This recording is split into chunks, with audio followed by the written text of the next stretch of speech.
Alors c'est la scène du début, pratiquement le début de Steamboat Bill Jr. de et avec Buster Keaton.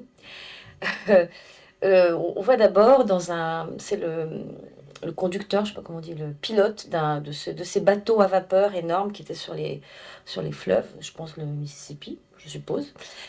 Donc c'est un homme gros, avec son collègue, qui sont des vrais hommes qui conduisent des bateaux à vapeur, qui sont très très forts.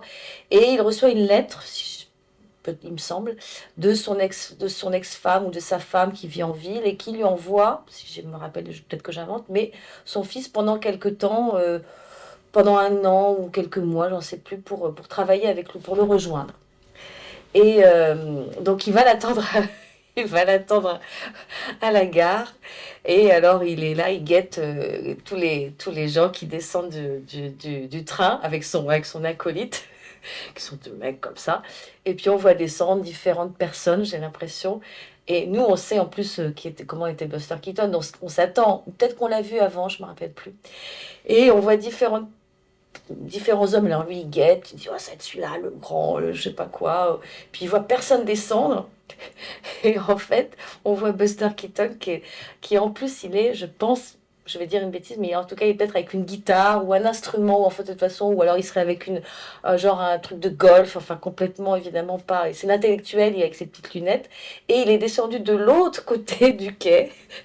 Et, et je sais plus comment, j'arrive pas à rappeler non plus, mais je crois que c'est le collègue qui se rend compte, ou alors peut-être que Buster Keaton a un papier, je sais plus comment, mais lui à un moment il se rend compte que c'est lui son père et l'autre son fils, et l'autre il est vert de rage.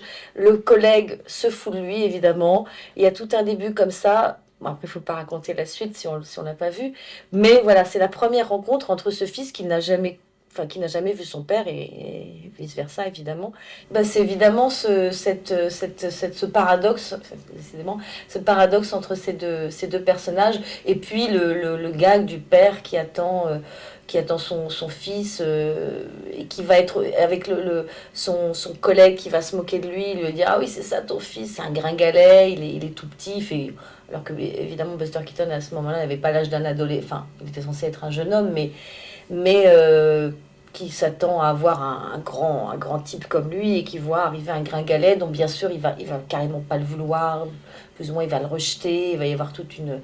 Et je peux le dire, je sais pas si je le dis, mais évidemment il va y avoir un retournement de situation qui fait qu'il va reconnaître la valeur de son fils, qui va carrément peut-être même le sauver, il me semble, une histoire avec une jeune fille entre-temps, mais voilà, ce qui m'a vraiment plu, c'est de voir cette caricature du père, macho, voilà, on va dire macho, le grand costaud, avec ce petit gringalet qui, un peu, oui, distrait, enfin, qui fait, il est un peu dans la lune, il me semble, Keaton, oui, toujours en étant à la Keaton, c'est-à-dire restant sérieux, qui sourit pas, évidemment, mais qui a quand même, j'aurais le souvenir de, comment dire, qui a quand même une volonté.